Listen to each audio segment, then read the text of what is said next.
యేసుక్రీస్తు ప్రభు ఈ లోపల ఎందుకు వచ్చాడో ఆయనకి బాగా తెలుసు.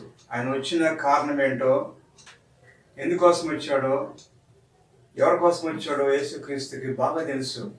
ఆ మాటలు అంటున్నాడు శిష్యుల దగ్గర. మార్కు సువార్త 10:45 అంటున్నాడు, మనుష్య కుమారుడు పరిచారం చేయించుకుంటూ రాలేదు కానీ పరిచారం చేయుటకును అనేకులకు ప్రతిగా విమోచన క్రయధనముగా తన ప్రాణం ఇచ్చుటకు వచ్చాను. నేను యేసుక్రీస్తు రావడానికి, భూలోకం రావడానికి రీజన్ ఉంది. అదేంటంటే తను ఏదో గొప్పలో జీవించడానికి కాదు, కానీ ప్రతి ఒక్కరిని రక్షించడానికి పాపం నుంచి. అంటే మానవుడు జన్మతః పాపి అన్నమాట. సో దావీదు అంటాడు, నేను తల్లి గర్భం నుంచే పాపిని అన్నాడు. సో మనుషులు భూమి మీద పాపముతో బ్రతుకుతున్నారు. వీళ్ళందరూ రక్షించాలంటే పరిశుద్ధమైన రక్తం కావాలి, అది కూడా దేవుడి రక్తమే ఉండాలి. సో ఆ యేసుక్రీస్తు ప్రభువే, ఆ దేవాది దేవుడే ఈ భూలోకానికి నరరూపిగా మనలా వచ్చాడు. మనం ఎట్లా ఆలోచిస్తామో అదే ఆలోచన, అదే తలంపులు.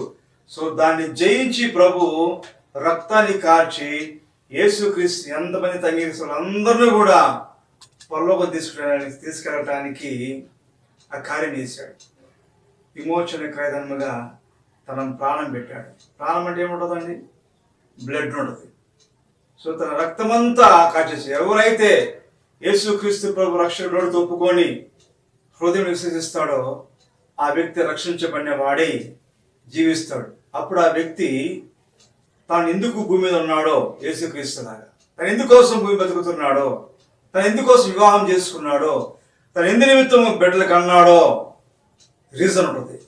దానికోసం బ్రతుకుతాడు. అంతేగాని ఇచ్చవిలిగా కుటుంబాన్ని వదిలేసుకొని, భార్య బిడ్డను వదిలేసుకొని బ్రతకడండి. యేసుక్రీస్తు రీజన్ ఉంది వచ్చిన దానికి.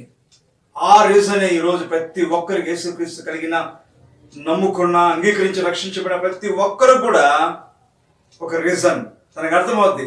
నేను ఎందుకు తండ్రిగా మారాను, నేను ఎందుకు భర్తగా ఉన్నాను, నేను ఎందుకు బిడ్డగా ఉన్నాను, నేను ఎందుకు కుమార్తె ఉన్నాను అనేది రీజన్ అనేది ప్రతి ఒక్కరికి. ఈరోజు లోకంలో ఒక్కడికి రీజన్ లేదు. ఎందుకోసం జీవిస్తున్నానా, ఎవరి కోసం బ్రతుకుతున్నానా, నా బ్రతుకేంటా జీవితం, ఎవరికి అర్థం లేని జీవితం జీవిస్తూ ఉంటే యేసుక్రీస్తు ప్రభువే లోకాన్ని దిగి వచ్చి ఖైదీలకు ప్రాణం పెట్టి ప్రతి ఒక్కరికి రక్షణ ఇచ్చాడు. ఎందుకు తెలుసా?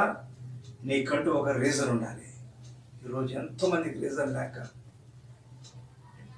అయోమయ జీవితంలో బతికి కుటుంబాన్ని వదిలేసుకొని, జీవితాలనే పాడేసుకున్న ప్రాణాలని వదిలేసుకొని అన్యాయంగా చనిపోతున్నారండి.